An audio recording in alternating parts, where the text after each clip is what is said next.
안녕하세요. 이곳을 찾아온 청취자 여러분께 인사부터 먼저 올리도록 하겠습니다. 저는 지금 37살을 먹은 여자로 최근 몇 년간 저에게 일어난 정말 악재가 틀림없다고 생각되는 일에 대해 이야기를 풀어보고자 이곳을 찾아오게 되었습니다. 제 친구가 엄청 즐겨 듣는데 만약 제 사연이 뽑히게 된다면 제 친구가 듣고 깜짝 놀라지 않을까 싶기도 합니다. 저는 세상의 다양한 사람들을 존중하고 또 모든 사람들은 평등하다는 마음으로 한평생을 살아왔지만 요즘 들어서는 조금 다른 생각을 가지게 되었습니다. 남에게 피해를 주지 않고 스스로를 보호할 수 있는 사람들이야말로 존중과 평등을 지지받을 수 있는 사람이라고 생각하게 되었습니다. 모든 사람들에서 일부의 사람들로 바뀌게 된 것에 가장 큰 일조를 한 사람들, 그리고 사건들에 대한 이야기를 지금부터 차근차근 풀어보도록 하겠습니다. 모쪼록 끝까지 들어주시고 저의 가치관이 왜 바뀌게 되었는지를 생각해 주셨으면 좋겠습니다. 물론 이 사연을 들으시는 분들에게는 어떻게 저런 일들이 생길 수 있지?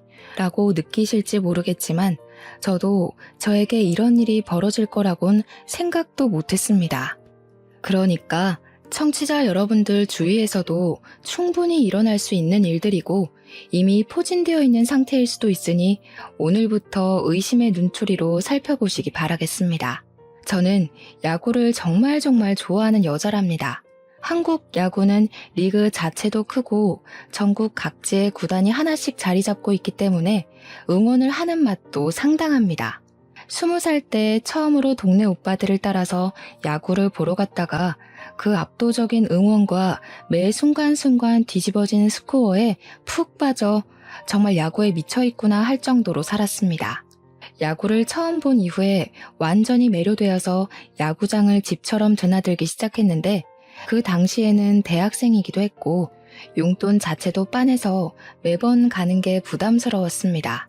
돈이 있어야 티켓을 사서 보러 갈 수 있지 않겠습니까? 그러다 보니 용돈을 모아서 즐길 수 있을 때나 한 번씩 다녀오곤 했고 평소에는 TV로 시청을 했습니다. 야구장에 한 번 가면 맥주도 사서 마셔야 했고 치킨도 시켜 먹어야 하고 돈이 생각보다 꽤 깨지게 되거든요. 대학을 졸업하고 취직을 한 이후 20대 후반쯤 되었을 때는 저도 여유가 생긴 편이라 야구를 더 자주 보러 다닐 수 있게 되었습니다. 제가 취업이 잘 된 편이라 대기업 디자인팀에서 일을 할 수 있었는데 미대를 졸업한 사람치고는 아웃풋이 상당히 좋은 축에 속했습니다. 대기업 지명 광고의 대부분이 제 손을 거쳐서 탄생했다고 말을 할 수 있을 정도로 열심히 일을 했고 자부심을 가지고 살았습니다. 하지만 대기업 특성상 일이 쉬지 않고 끝내기 무섭게 밀리듯 들어오고 야근을 밥 먹듯이 해야만 했습니다. 처음에는 야근 수당도 챙겨주고 프로젝트가 성공하면 성과급이 어마어마하게 들어왔기 때문에 체력을 엄청나게 소모하면서 일을 했습니다. 젊었을 때야 며칠 잠을 제대로 자지 못하고 일을 해도 몸이 괜찮았는데 몇 년 반복이 되다 보니까 몸이 정말 축나는 게 느껴질 정도로 힘이 들었습니다. 몸만 힘들면 운동이라도 해서 버티겠는데 정신적으로도 스트레스를 너무 많이 받고 사람이 피폐해진다는 게 느껴지더라고요. 상사의 잔소리부터 시작해서 윗선에서 이 폰트가 마음에 안 든다, 이 색 배치가 별로다 하면서 트집을 잡아대니 전공도 하지 않은 사람이 뭘 아냐고 따져묻고 싶은 수준까지 가더라고요. 퇴사를 할까 말까 고민하던 도중 퇴사를 결정짓게 만든 사건이 발생하게 되었는데요. 제 원칙이자 주의가 사내 연애는 죽어도 하지 않는다거든요. 사내 연애를 하면 결혼까지 꼭 가야 한다는 압박감이 있기도 했고 어쨌든 많은 사람이 제 연애를 알게 된다는 건데 그게 부담스럽고 정말 싫었어요. 싸워도 티가 나고 싸우지 않아도 티가 나고 또 주변의 상사분들이 워낙 꼰대적인 마인드를 가지고 계신 분들이라 참견을 엄청나게 할 텐데 그걸 견디면서 굳이 연애를 할 필요가 없잖아요. 그런데 회사 과장님이 저에게 은근히 티를 내면서 20대 후반에 결혼을 해야 여자는 좋은 집안에 시집을 갈 수 있는 거다 하면서 들러붙었어요. 저한테 대놓고 뭐 저렇게 튕기고 있냐, 그냥 한 방에 넘어와라 하면서 말도 안 되는 소리를 하는 과장님이었는데, 제가 그 과장님한테 이러지 마시라고 이야기를 했거든요. 그 과장님은 무려 저랑 띠동갑이나 차이가 나는 40살의 노총각 과장이었단 말입니다. 회식을 한다고 하면 일부러 제 옆에 앉으려고 제 동기들이나 저랑 친한 주임님들을 밀어내고 제 옆자리를 차지해서는 은근히 붙어오는데 너무 소름 끼치더라고요. 주말에 집에서 쉬고 있는데 문자를 보내서는 뭐해? 자니? 밥 사줄까? 술은 네가 살래? 하는 연락을 계속 보내고 정말 나이값을 못하는 사람이었습니다. 저는 28인데 나이 40에 100까지 나온 아저씨가 저한테 계속 저런 연락을 해대니까 정신적으로 너무 힘들더라고요. 얼굴도 별로였고 딱 봐도 아빠 같은 사람이나 다름없었고 심지어 머리까지 점점 빠지고 있는 호라비 같은 남자였다고요. 더 어이가 없는 건 회사 사람들을 어떻게 구워 삶은 건지 과장님이랑 친한 분들이 자꾸 저한테 저만한 남자가 없다면서 은근히 붙여놓으려고 하는 겁니다. 회사 사람들까지 한 통속으로 굴어대면서 대리며 팀장이며 그 과장만큼 착한 사람이 없다고 대기업 다니는 사람 둘이 만나면 잘 먹고 잘 살겠지 하면서요. 그 과장님은 주변 사람들이 자기를 돕는다는 것에 용기를 얻은 것인지 뭔지 저한테 사랑한다, 제가 없으면 자기는 죽을지도 모른다 하는 게 아니겠습니까? 저한테 저랑 사귈 수 있다면 제가 원하는 모든 걸 해줄 수 있다고 해서 그게 너무 짜증나는 나머지 그럼 그냥 죽으세요 하고 보냈어요. 그런데 사내의 소문이 이상하게 나더라고요. 한 여자만 바라보는 순정남에게 매정한 말투로 죽으라고 했다고 제가 나쁜 년이라면서 말이죠. 탕비실에 갔는데 그 무리들의 싸늘한 시선이 진짜 말로 표현할 수 없어요. 애초에 저는 발 디딜 틈을 주지 않았는데 제가 여지를 줬으니까 노총각이 저에게 마음을 품은 거 아니겠냐고 자기들끼리 수군거리더라고요. 그냥 처음에는 그래, 너네들끼리 잘 떠들어봐라, 나는 그래도 꿈쩍하지 않겠다 하면서 애써 무시하는 마음을 먹으며 지냈었습니다. 그런데 시간이 지날수록 저는 사람을 손바닥에 두고 가지고 노는 나쁜 년이 되었고 그 때문에 하나둘 은근히 저를 따돌리기 시작했습니다. 과장님은 저에게 그런 소문은 자기랑 사귀기만 하면 잠잠해질 것이다. 자기는 모은 돈도 많고 능력도 꽤 있으니 연애 없이 바로 결혼해도 좋다 하는 게 아니겠습니까? 저에게 과하게 집착을 하는 그 노총각 과장님에게 저는 점점 진절머리를 치게 됐고 그러면 그럴수록 거머리처럼 들러붙는 행동에 정말 딱 정신이 나갈 것 같았습니다. 견디지 못한 저는 팀장님께 일을 그만두겠다고 이야기를 했고 팀장님은 저에게 별다른 말 없이 사표를 수리해 주시겠다고 했습니다.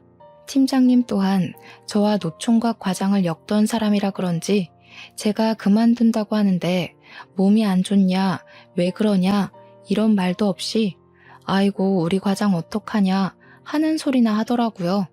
저는 마지막까지도 제가 힘든 것은 생각도 하지 않고 노총각 과장 편만 드는 회사 사람들에게 치를 떨었고 결국에는 회사 감사팀에 가서 직장 내 괴롭힘 신고를 했습니다. 회사 측에 직장 내 괴롭힘으로 인해서 사직서도 냈고 이대로 넘어가기에는 내가 당한 정신적 피해가 크다고 산재 처리를 하고 싶다고까지 했습니다. 처음에는 알아보겠습니다 정도였던 감사팀에서도 제가 고용노동부와 신고센터에 신고를 하겠다, 인터넷에 올리겠다고 하니 일 처리를 빠르게 하더라고요. 회사에서 제 이야기를 꼼꼼하게 들어주고 제가 그동안 들었던 소문과 그 소문의 원흉에 대해서도 차근차근 설명을 했습니다. 저는 퇴직을 했고 그 이후 노총각 과장은 지방으로 좌천이 됐다고 하네요. 그리고 저와 과장 사이에서 저울질을 하며 과장을 도왔던 사람들 모두 직장 내 괴롭힘이 인정되었습니다. 다들 3개월씩 감봉을 당했고 회사 게시판에는 그들이 저를 괴롭혔던 내용들이 숨김없이 전부 실명을 포함해서 기재되어 올라가게 되었습니다. 그 일로 쪽팔리다며 그 좋다는 대기업을 그만둔 사람도 있다고 하니 결과적으로는 잘된 일이라고 생각합니다. 회사 사람들 일부는 저에게 너무하다며 연락을 했고 일부는 고생했다, 버티느라 마음고생 심했겠다 하며 연락이 왔는데 당시에는 모른 척 하더니 이제 와서 왜 그러는지 어이가 없더군요. 저는 회사와 관련된 모든 사람의 연락처를 차단하는 것으로 마무리 지었습니다. 저는 그동안 회사에서 받았던 스트레스를 풀기 위해서 퇴직한 기념으로 야구를 보러 다니기로 결심을 했습니다. 제가 퇴사를 한 시점이 야구의 개막 시점이기도 해서 타이밍이 아주 나이스하다고 생각을 하고 야구 티켓들을 알아보기 시작했는데 제가 퇴직금을 받지 않았겠습니까? 정신적인 스트레스도 풀 겸 쉼없이 달려온 인생이니 1년 정도는 쉬어야지 하고 마음을 먹었기 때문에 아주 큰 마음을 먹고 엄청 비싼 시즌권을 구매하게 되었습니다. 야구를 보러 간다고 생각을 하니 가슴이 두근거려서 잠이 오지 않을 정도로 신이 나 있었습니다. 저는 회사 생활을 잘한 덕분인지 저희 회사 하청업체 사장님들에게서 간간히 외주 제작으로 지명 광고를 부탁하는 일들이 들어오기 시작했습니다. 평일에는 야구가 오후 시간대에 시작을 했기 때문에 아침에 일어나서 야구 시간이 다가오기 전까지는 외주 일을 하면서 용돈벌이를 하기 시작했습니다. 스스로 재택근무에 퇴근 시간을 정해놓고 일이 끝나면 바로 야구를 보러 가기 위해 야구장으로 달려갔습니다. 제가 혼자 가서 맥주도 마시고 안주거리도 하고 하면서 응원을 했는데 저는 워낙 성격이 혼자서도 잘하는 성격이라 그런지 전혀 위화감 없이 잘 다녔어요. 그러다 보니 자주 야구를 보러 오시는 분들이 저에게 말을 걸기도 하고 같이 응원을 하기도 하면서 친구들도 꽤 사귀게 되었고요. 시즌권이라는 게 구매를 하게 되면 지정 자리를 얻게 되는데 제 옆에 우연히도 저처럼 혼자 야구를 즐기는 남자분이 한 분 있었습니다. 저랑 성향이 비슷한 건지 혼자 와서 맥주와 안주를 챙겨서는 주야장천 야구만 보는데 이거저거 물어보는 말도 없고 서로 할 거 딱 하니까 편하고 좋더라고요. 나중에 친해진 사람들은 저에게 혹시 그 남자분이랑 커플인 거냐고 둘이 어쩜 말없이 야구만 보냐고 물어보는 사람들도 있었습니다. 커플은 무슨 개뿔 커플이겠냐고 웃으면서 대꾸를 하고 야구에 집중하기를 한 3달쯤 됐을까요? 그날 경기가 잘 풀리지 않아서 저희가 지고 있는 상황이었습니다. 하필 딱 중요하게 만루의 원아웃인 상황이었고 역전도 가능한 공격 타이밍에 제 맥주가 뚝 떨어지고 말았던 것입니다. 그 타이밍에 시원한 맥주가 너무나도 마시고 싶었고 지금 사러 나가자니 공격 타이밍이 너무나도 중요했고 신경질이 확 나더라고요. 저도 모르게 아이씨 하면서 다리를 떨고 있었는데 옆에 앉은 그분이 저에게 맥주 한 캔을 딱 내미는 것이 아니겠습니까? 맥주 다 마셨죠? 일단 이거 드시면서 보세요. 지금 사러 나갔다가는 역전하는 거 못 볼 수도 있어요. 저는 진짜 구세주가 나타난 것 같았습니다. 겉면에 송골송골 맺혀있는 물방울이 딱 봐도 시원한 맥주라는 걸 가늠하게 만들었습니다. 저는 이따가 편의점 가서 한 캔 사다 드릴게요 라고 말을 하고 캔 뚜껑을 따서 맥주를 마시면서 야구를 보고 있는데 우리 팀이 글쎄 역전 만루 홈런을 친 게 아니겠습니까?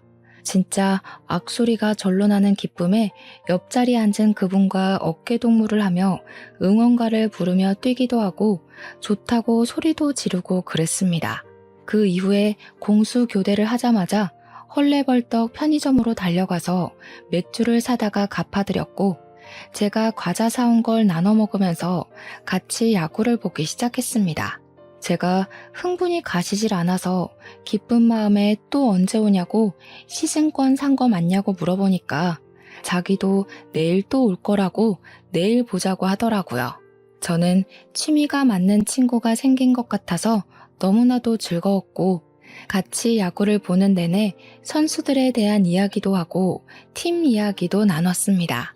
주변에 야구를 저처럼 즐기는 사람이 없어서 그런 친구를 사귀었다는 게 진짜 너무 즐거웠어요. 한 시즌을 내내 같이 야구를 보면서 옆에 앉은 그 남자분과 엄청나게 친해졌고 서로 휴대폰 번호도 교환하게 되었습니다. 야구 언제 보러 가냐, 이번 주에 가냐 하고 물어보고 갈 수 있으면 시간을 맞추고 못 가면 아쉬워하면서 술이나 안주도 서로 챙겨주면서 지냈습니다. 원래 야구장의 묘미가 승리를 한 다음 야구장 앞에 펼쳐지는 포장마차에 가서 술 한 잔 더 하는 거거든요. 이기든 지든 한 잔 더 하자 하면서 그분과 매일같이 포차에 가서 술을 마시고 하다 보니 서로 취향도 알게 되고 엄청 친해졌습니다.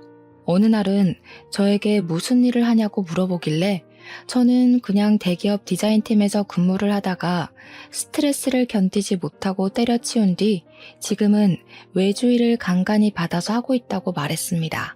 그러니까 저를 향해서 엄지손가락을 치켜 세우더니 능력자가 자기 눈앞에 있다고 너스레를 떨더라고요.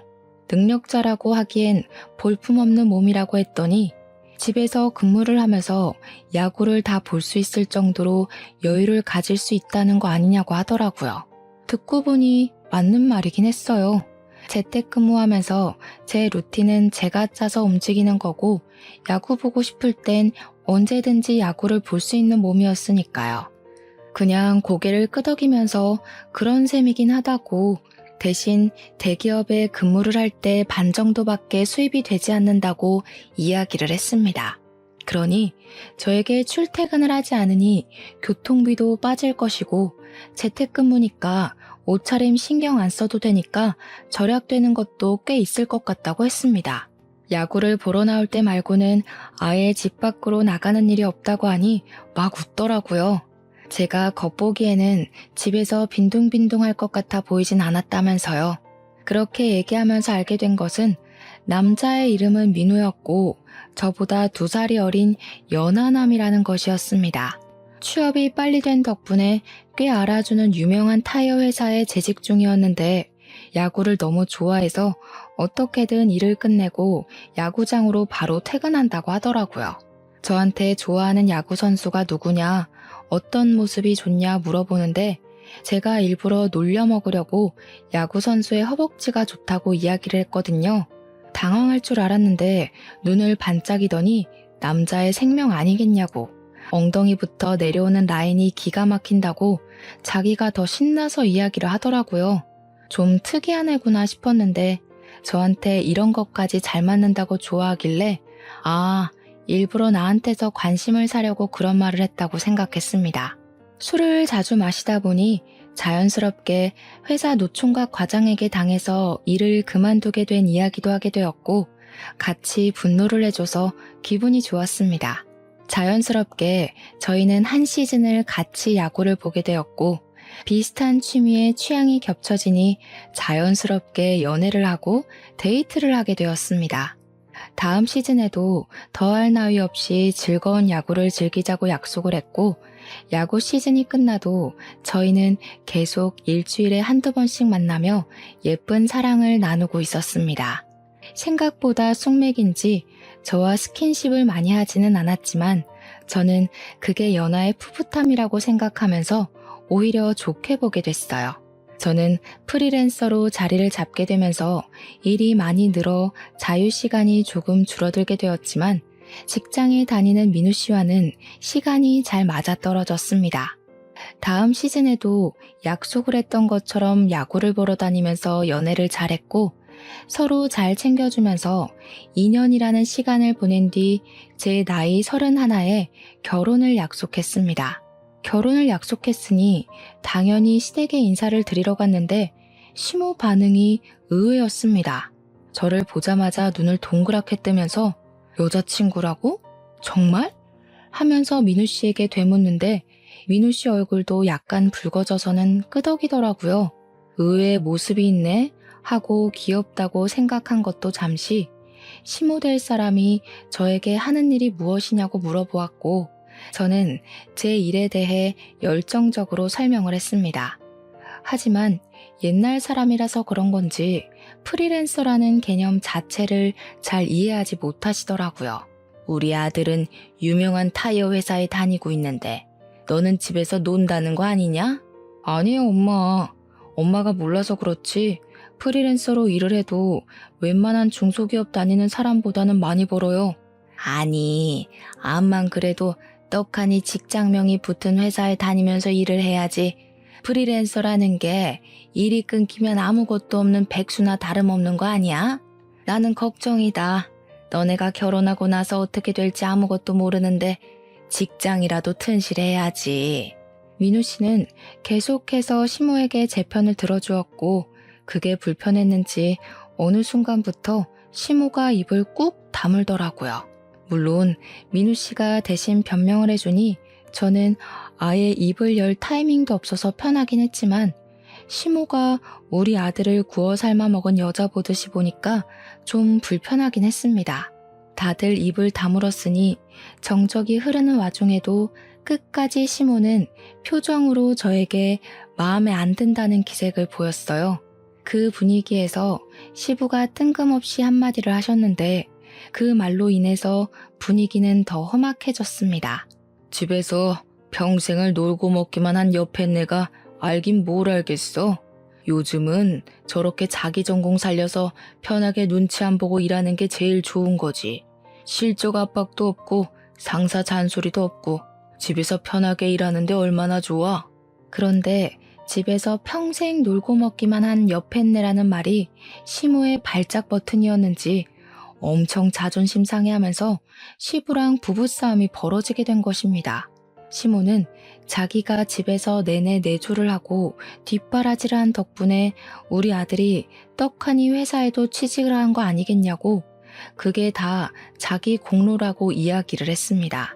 근데 그 말의 뉘앙스가 마치 우리 부모님은 제 뒷바라지를 하지 않아서 제가 프리랜서로 일을 하고 있다는 식으로 말하는 것 같았습니다.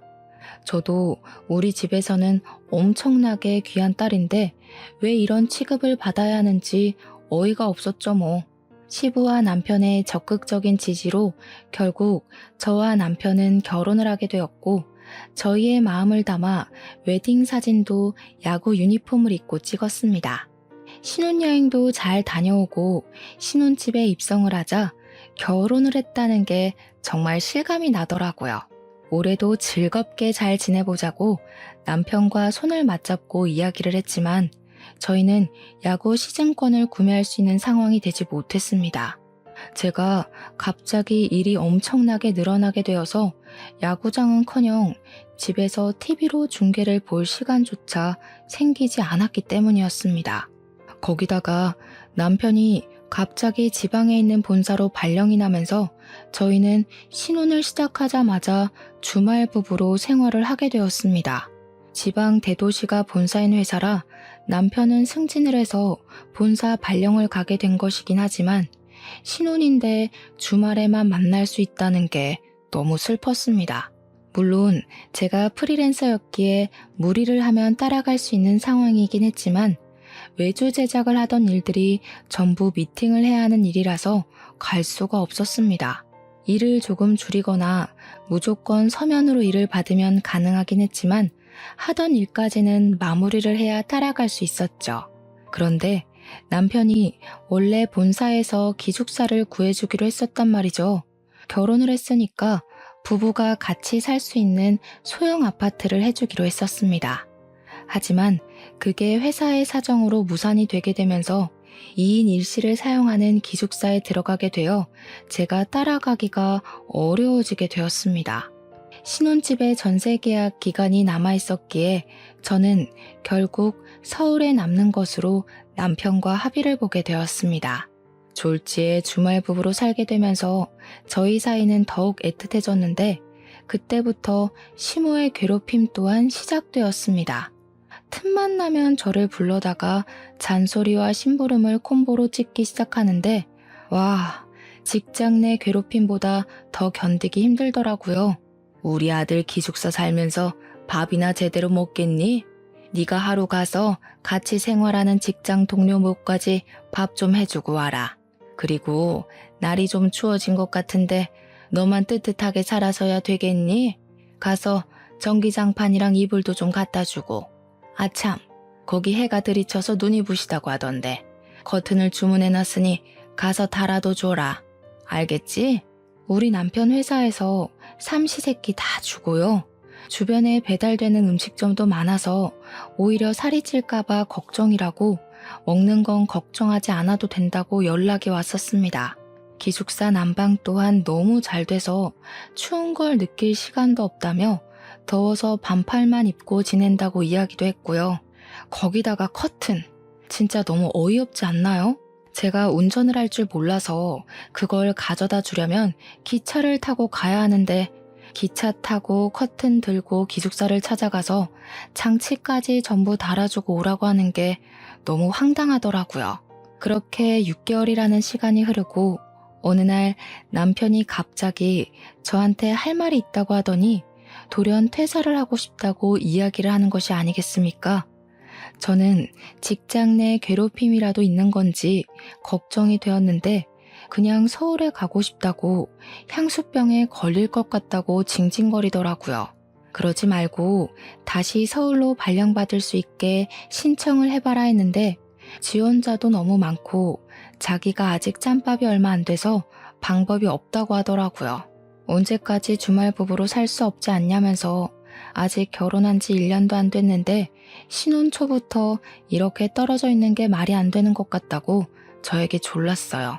저는 남편이 주말에도 가끔 잔업을 할 때가 있어서 혼자 야구를 보러 다니고 있었는데 그것조차 서운하다고 이야기를 하더라고요. 자기는 스트레스 받아서 탈모까지 올 지경인데 저는 혼자 야구 보러 다니면서 잘 지내고 있는 게 배알이 꼴린다나 뭐라나. 그러면서 자기가 어릴 때부터 하고 싶었던 일이 있었다고 퇴사를 하고 그 일을 하고 싶다고 했습니다. 어디 한번 말이나 들어보자 해서 무슨 꿈이 있었냐고 했더니 수의사가 되고 싶다는 게 아니겠습니까? 멀쩡히 회사 다니다가 갑자기 수의사라고 하니까 제가 벙찌게 됐죠. 너무 황당한 소리를 장황하게 늘어놓길래 제가 한 소리를 했습니다. 멀쩡히 잘 다니던 타이어 회사를 그만두고 지금 수의사가 되겠다고 하는 게 말이 되는 소리야? 우리 결혼도 했는데 현실을 봐야지. 그리고 당신이 수의대학을 나온 것도 아니고 갑자기 수의사를 어떻게 할 건데? 그러니까 뭐 대학을 다시 가고 어쩌고 하길래 말도 안 되는 소리 하지 말고 일이나 열심히 하라고 전화를 끊었더니 남편이 시모에게 전화를 해서 징징거렸나 봅니다. 시모가 저한테 수의사도 의사 아니냐면서 짱짱한 직업을 가지겠다는데 왜 말리냐고 우리 아들 공부 잘했다고 편을 들더라고요. 제가 수의사랑 의사는 다른 거 아니냐? 지금 시작하면 뭐 나이 40에 동물병원 차릴 거냐? 그때까지는 뭘 먹고 사냐면서 제가 막 따졌어요. 그러니까 동물을 살리는데 의사랑 똑같은 거라고 남편이 하고 싶어 하는데 뒷바라지 해주겠다는 말도 안 하고 꿈부터 포기하라고 하는 게 너무 이기적이래요. 이제 와서 이기적으로 굴고 있는 게 누군데 적반하장으로 그런 소리를 하는 건지. 어머님, 결혼까지 한 마당에 저희 가족 계획도 세워야 하지 않겠어요? 애는 언제 가지냐고요. 지금 공부하기는 너무 늦은 것 같아요. 남편도 벌써 30인데 지금 수능 보고 한 번에 붙을 거라는 보장도 없고요. 예, 남자 나이 30이면 짱짱한 나이지. 말이 어찌나 안 통하던지 자기들끼리 아주 짝짝꿍이 맞은 건지 답은 정해놨으니까 저는 그냥 알겠습니다만 하래요. 예전에 호랑이 담배 피우던 시절부터 남자가 하는 일에 여자가 간섭을 많이 하면 일을 그르치는 거야. 너는 우리 아들 내조할 생각이나 하고 있어. 그리고 너 결혼할 때 뭐라 그랬니? 너도 돈 번다며? 중소기업 다니는 애들보다 많이 번다고 떵떵거려 놓고 우리 아들 공부 하나 못 시키니? 자고로 남자가 잘 돼야 집안이 서는 거다. 괜히 남자한테 집안의 대들보다 기둥이다 하겠어? 말이 안 통하는 시무는 그렇다 치고 시부까지도 원래 남편이 공부를 잘하던 놈이긴 했다면서 한번 믿고 지켜봐 주라고 하더라고요. 취업은 또 하면 되는 거라고 쉽게 말을 하는데 솔직히 요즘 취업이 하늘의 별 따는 것만큼이나 어려운 거잖아요. 결국 남편은 저에게 말도 없이 퇴사를 한 뒤 짐을 싸서 신혼집으로 돌아왔고 공부를 하겠다면서 독서실을 끊더라고요. 제가 야구 보러 간다고 나갈 때에도 자기는 공부한다고 집에서 공부만 하길래 마음 잡고 하나 보다 했는데 수능 성적이 아주 처참했습니다. 4등급, 5등급 천국이더라고요. 공부를 그리 열심히 하더니 도대체 뭘 한 건지, 어떻게 이런 성적이 나오는 주제에 수의대학을 가겠다고 나댄 건지 어이가 없었죠. 제가 황당해하니까 남편이 필사에 변명을 하는데 너무 오랜만에 공부를 한 거라서 머리가 굳은 것 같다고, 원래 자기 성적이 이렇게 처참하지는 않았다고 하대요. 1년을 더 공부하면 분명히 좋은 성적을 낼 수 있을 거라고 1년만 더 해보겠다고 하는데 제 머리가 지끈거려서 진짜 뒤로 넘어가고 싶었습니다. 근데도 시모는 우리 아들 잘할 수 있어. 엄마가 계속 응원할게. 하고 있는 겁니다. 도대체 미리미리 공부 좀 시켜놓지 왜 하필 저랑 결혼을 한 이후에 공부를 하겠다고 하는 건지 이해가 가지 않더라고요. 시모한테 제가 미리미리 공부 좀 시키지 그랬냐고, 수의대 가고 싶어 했으면 애초에 그쪽으로 대학을 입학했으면 되는 거 아니냐고 하니까 시모가 입을 삐죽하대요. 고3 때만 해도 수의사가 되고 싶다는 말이 없어서 경영학과를 간 것이라면서 우리 아들이 사업가 기질이 있다고 하는데 피식했죠. 그냥 성적 맞춰서 대충 경영대학 들어간 것 같은데 사업가 기질은 개뿔. 결국 남편은 재수를 했고 저는 1년 동안 외주일에 매달리며 생활비도 벌고 남편 공부도 시키고 문제집도 사주고 강의도 끊어주고 엄청 바빴어요. 저희 신혼집의 전세 계약이 끝나가는 시점이기도 했기 때문에 돈을 모아두는 게 중요하다고 생각을 하며 통장 잔고를 긁어모으고 있었습니다. 그러다가 한 업체에서 이렇게 소처럼 일을 할 거면 자기네 회사에 들어오는 게 어떠냐고 제안을 해주셨습니다. 디자인 일이라는 게 원래 이것저것 다 받아서 하다 보면 각 회사마다 스타일이 다르기 때문에 중구난방으로 하게 되거든요. 자신만의 스타일을 고집하지 못하니까요. 하지만 한 곳에 소속이 되면 그 회사의 스타일대로만 일을 하면 돼서 사실 일하기엔 그 편이 더 편합니다. 게다가 월급도 지금 버는 것에 비해 훨씬 많이 주겠다고 하는데 제가 거절할 처지가 아니구나 싶더라고요. 남편이 백수나 다름없으니까요. 제가 취직을 결정하자 시모가 엄청나게 좋아하더라고요. 남편이 갑자기 저한테 이때다 싶었는지 자기 학원을 보내달라고 했습니다. 집에서 인터넷 강의만 들으니까 집중이 안 된다면서 선생님이랑 같이 공부를 하고 싶다고 하는데 원래 공부를 시작할 때 시부가 도움을 좀 주기로 했었거든요.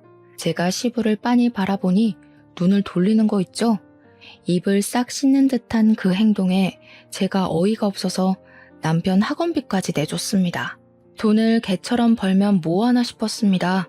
버는 족족 남편 공부 뒷바라지 하는데 꼬라박고 있었으니까요. 결국 남편은 재수를 했고 가채점 결과 성적이 꽤 잘 나왔더라고요. 서울에 있는 중위권 대학 4년제는 충분히 가겠다 싶어서 축하한다고 했습니다. 근데 남편이 제 손을 잡고 그러는 거예요.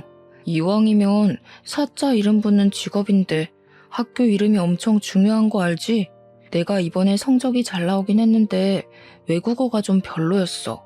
1년만 더 하면 이름 있는 명문대도 갈 수 있을 것 같은데 나 한 번만 더 응원을 해주면 안 될까? 그걸 뭘 물어보고 하니? 당연히 명문대 가는 게 훨씬 좋지. 어차피 우리 며느리가 일을 하고 있는데 너는 편하게 공부만 해.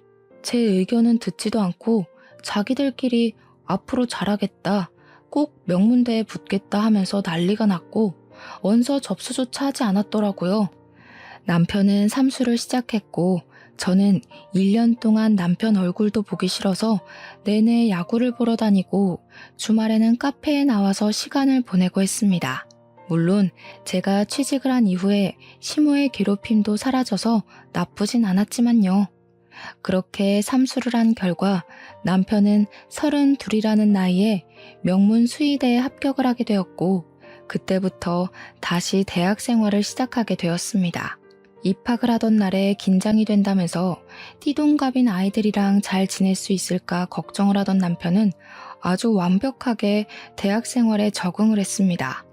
주말에 저랑 가지도 않던 야구를 보러 간다면서 동기들을 만나고 술에 잔뜩 취해서 돌아오곤 했습니다. 학교 등록금도 제가 내주고 있었는데 저는 완전히 찬밥 신세더라고요. 제가 애를 키우는 건지 결혼을 한 건지 이해가 가지 않을 정도였습니다.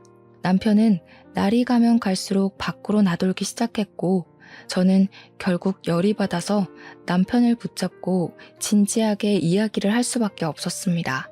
당신이 대학을 가서 다시 공부를 하고 꿈을 찾겠다고 한 거 나는 지지해. 그렇기 때문에 삼수를 하는 과정에서도 꿋꿋하게 뒷바라지를 한 거야. 그런데 지금 꼴이 이게 뭐야? 우리가 부부인 건지 내가 대학생이 된 아들을 하나 키우는 건지 정말 모르겠어. 맨날 술만 마시고 집에도 늦게 들어오고 동기들이랑 놀러 다니느라 바쁜 걸 보면 내 숨이 턱턱 막혀. 이대로는 나도 더 이상 못 견디겠으니까 우리 이혼하는 게 좋겠어. 제가 진지하게 이혼을 이야기하자 남편이 펄쩍 뛰면서 절대 안 된다고, 저 없으면 못 산다고 난리를 치는 게 아니겠습니까? 저는 남편에게 나 없이도 잘 살고 있으면서 무슨 소리냐고 그냥 시댁에 가서 살라고 했더니 잘못했다고 싹싹 빌더라고요. 그 뒤로는 씨알이 먹힌 건지 술 먹는 것도 자제하고 저랑 시간을 더 보내려고 애를 쓰는 것처럼 보였습니다. 하지만 저와 함께 있는 시간에도 남편이 휴대폰에서 손을 놓지 못하고 누군가와 계속해서 연락을 하고 눈치를 보더라고요. 제가 수상한 마음에 누구랑 그렇게 연락을 하느라 휴대폰을 손에서 놓지 못하는 거냐고 했더니 대학 과제 때문에 그런 거라고 조별 과제를 해야 한다고 했습니다. 제가 힐끔 휴대폰을 곁눈질로 보니까 형 하면서 이야기를 하더라고요. 남자 동기랑 연락을 할 이유가 뭐가 있겠나 싶어서 과제를 한다고 생각을 했죠. 남편에게도 대학 생활이라는 게 있으니까 그냥 그러려니 하면서 지내려고 했어요. 저와 잘 지내려고 노력하는 모습을 보여줬으니까요. 남편은 예과 2년 과정을 마치고 4년을 더 수의학과에서 공부를 시작하게 되었습니다. 예과 2년이 끝나고 자퇴를 하는 애들도 꽤 있다며 남편은 서운해하더라고요. 저는 그런 남편을 보면서 남편 나이가 벌써 34살인데 4년 더 공부하고 나이 40에서야 수의사 되게 생겼다고 걱정이 좀 되었고요. 저는 제가 회사 생활을 하면서 벌어오는 돈으로 대책 없이 사는 남편에게 점점 지쳐가고 있었습니다. 그리고 제가 남편에게 아이를 가지자고 선언을 했죠.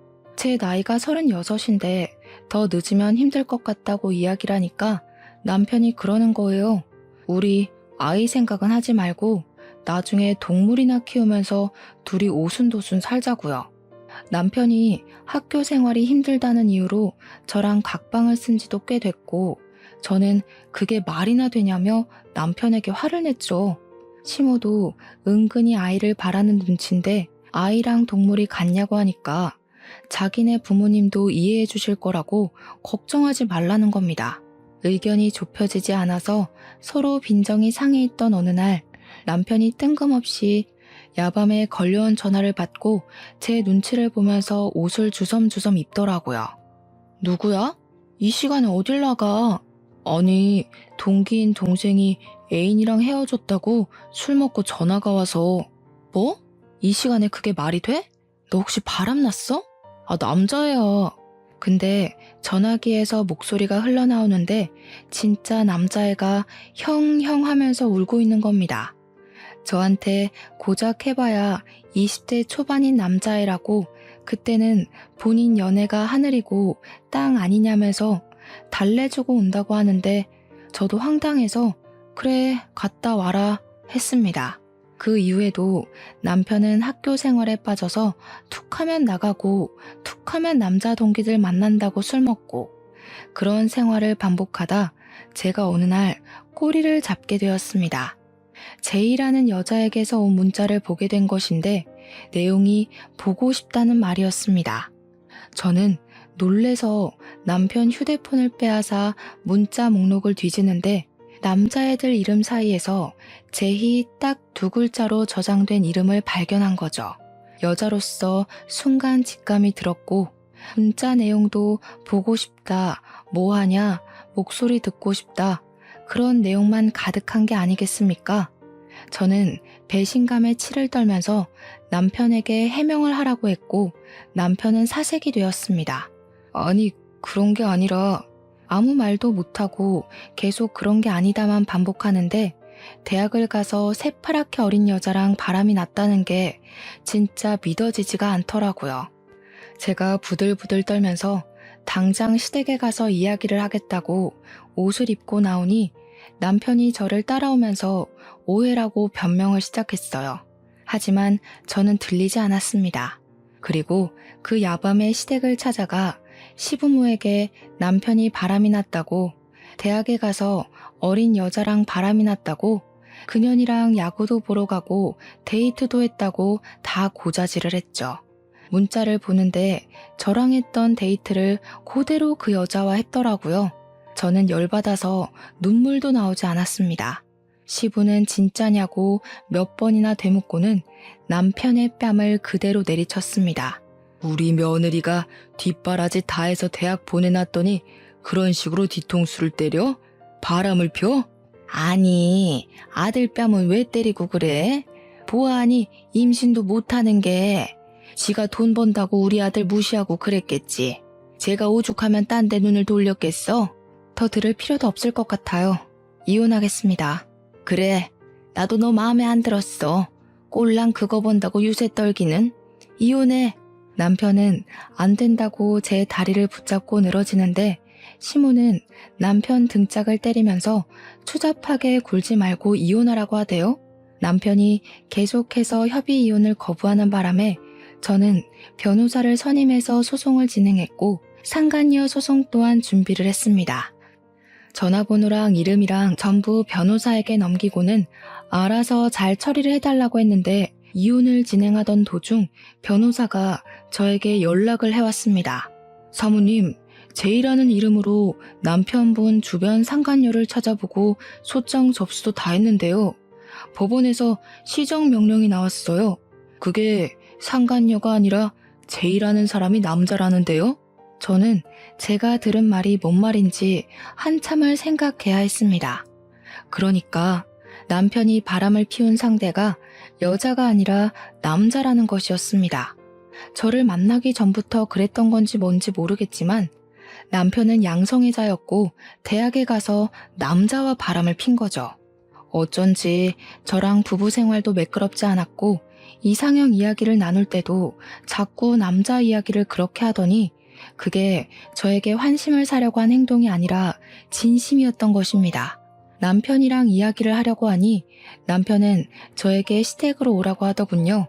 저랑 이혼한다고 시부에게 맞아서 다리를 깁스해서 못 움직인다는 것입니다. 시댁에 가니 시부는 미안하다고 저랑 눈도 못 마주치시는데 시모는 저에게 뻔뻔하게 여길 나타나냐고 한 소리 하시대요. 물어보고 싶은 것만 물어보고 갈 거예요. 당신이랑 바람난 그 상간녀, 상간녀가 아니라 상간남이더라? 제이가 여자가 아니라 남자래. 어떻게 양성애자인 걸 감쪽같이 속이고 남자랑 바람을 피워? 네가 사람이니? 그러니까 남편 얼굴이 창백해지고 시부는 눈알이 돌아가고 시모는 개거품을 무시더군요. 그게 무슨 소리냐고 물어보길래 저도 똑 부러지게 말씀드렸죠. 법원에서 상간녀 소송 정보 시정 명령이 내려왔더라고요. 주민번호 뒷자리가 2가 아닌 1로 시작해야 된다고요. 이 미친 정신병자 새끼가, 이 쓰레기 자식, 당장 내 집에서 나가! 시부가 바로 방에서 골프채를 들고 나오시는데 우리 시모는 남편을 붙잡고 우리 아들이 그럴 리가 없다고 막 소리를 치셨습니다. 도대체 누구 인생을 망치려고 나랑 결혼을 했어? 혼자 얌전히 살지. 혹시 나는 네가 남자들을 만나러 다니기 위한 방패막이었니? 그러니 남편이 아무 말도 못하고 울더라고요. 그래서 애도 갖기 싫다고 한 거야? 어쩐지 이상하다 싶었어. 아주 심각한 병에 걸려서 평생 고통받았으면 좋겠다. 그 말을 하고 뒤돌아 나오는데 시모가 저를 붙잡고는 매달리더라고요. 내가 우리 아들 정신병원에라도 보내서 멀쩡하게 만들 테니까 이혼하지 말고 그냥 살아줄 수 없겠니? 내가 잘못했다.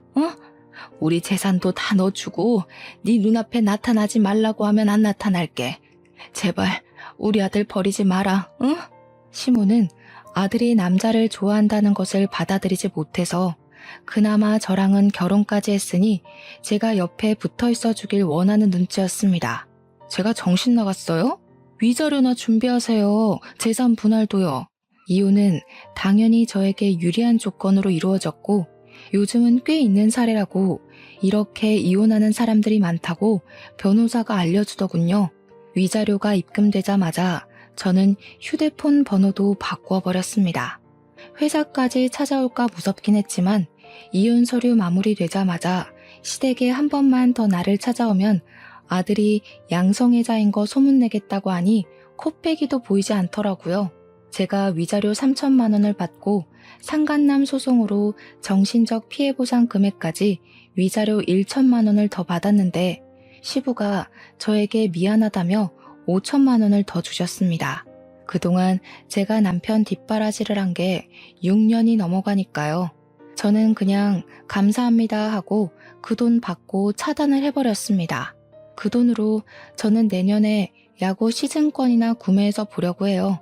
이 돈을 다 쓰지 않으면 자꾸 전 남편에 대한 기억이 떠오를 것 같아 저를 위해 사치도 좀 해보려고 합니다. 저처럼 황당한 일로 이혼하신 분들이 많진 않겠지만 저와 같은 일을 겪고 계신 분이 있다면 당당하게 이혼하라고 전하고 싶네요. 앞으로 이런 일로 기만당하는 사람이 없길 바라면서 글을 마무리하겠습니다. 감사합니다.